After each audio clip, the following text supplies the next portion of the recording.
Sur la transparence, nous avons eu un échange intéressant hier avec le rapporteur et le ministre sur la question des 13% du PIB. On m'a répondu, mais ça fait 40 ans que le PIB croît sans cesse, à part en 1993, et il n'y a pas de raison que ça ne continue pas. J'entends cet argument. Pour moi, ce qui s'est passé n'est pas la garantie de ce qui arrivera. Par ailleurs, il est clair qu'aujourd'hui, les prévisions de croissance sont incapables d'être bonnes à un an près. D'ailleurs, à chaque fois, au moment du budget, on se rend bien compte qu'il y a un rattrapage à faire parce qu'on a toujours surestimé la croissance. Et deuxièmement, il y a un problème avec une croissance infinie dans un monde fini.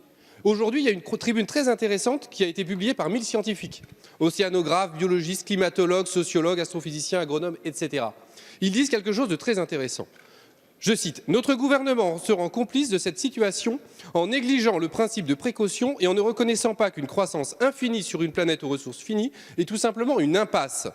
Ces objectifs de croissance sont en contradiction totale avec le changement radical de modèle économique et productif qu'il est indispensable d'engager sans délai et de dénoncer l'inconséquence et l'hypocrisie de politiques qui voudraient d'un côté imposer la sobriété aux citoyens tout en promouvant de l'autre un consumérisme débridé et un libéralisme économique inégalitaire et prédateur. » Nous avons donc là 1000 scientifiques spécialisés dans le climat qui nous expliquent qu'il faut changer le paradigme de notre société et vous nous expliquez qu'une réforme qui se veut pérenne des retraites, c'est-à-dire qui va durer sur des générations et des générations, eh bien elle repose sur une croissance infinie. C'est donc que nous aurons le choix entre la baisse de nos niveaux de pension ou la destruction de l'humanité. Je vais profiter de cet amendement pour continuer notre échange sur la question du PIB. Vous nous dites que vous entendez la question écologique, mais que l'on peut quand même continuer à faire augmenter ce PIB et que, vu que dans notre projet, nous souhaitons augmenter la part du PIB de 2 pour 1 pour financer la retraite à 60 ans avec 40 annuités de cotisation pour tous, et Monsieur le ministre a fait la même réponse. Mais il y a une manière simple de récupérer ces 2 points. Nous ne sommes pas obligés d'augmenter le PIB pour récupérer 2 points de PIB. Il suffit de revoir la répartition à l'intérieur de ce PIB. Et quelques chiffres. Depuis les années 1980, la part des dividendes versés aux actionnaires a triplé. En 1983, un salarié travaillait en moyenne 2 semaines par an pour les actionnaires. Aujourd'hui, on en est à plus de 6 semaines. Là est l'argent. Et cet argent, il est massif. Les actionnaires, aujourd'hui, s'approprient plus de 150 milliards d'euros qui devraient revenir aux salariés. 150 milliards d'euros, 8 points de PIB. Et si on ajoute à ça la fraude fiscale qui s'élève à 100 milliards d'euros par an, on arrive à 14 points du PIB. Et si je rajoute les 80 à 100 milliards d'optimisation fiscale, on atteint quasiment 20 points de PIB.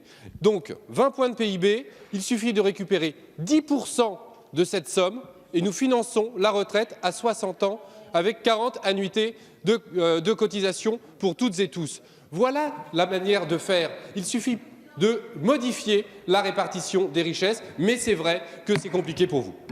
Si vous ne souhaitez pas vous en prendre aux actionnaires ou aux fraudeurs du fisc. Nous ne sommes pas d'accord, mais cela pourrait être votre opinion. Nous pourrions trouver une autre manière de financer. Nous pourrions augmenter le taux de cotisation de la Caisse nationale d'assurance vieillesse des travailleurs salariés. Il a doublé depuis 1967, passant de 8,5 à 17,75. Nous pourrions l'augmenter à 19%, donc une hausse de 1,25 points, ce qui permettrait d'augmenter de à peu près 6 à 7 milliards les cotisations. Et si dans le même temps, nous augmentions les salaires de 2%, cela se traduirait par une augmentation de cotisation de 38% et une augmentation de salaire net de 15%. C'est-à-dire que tout le monde serait gagnant. Mais qui décide ? C'est assez facile de dire qu'on ne peut rien et c'est la main invisible du marché. Il suffit d'augmenter le SMIC et de construire une échelle progressive des salaires.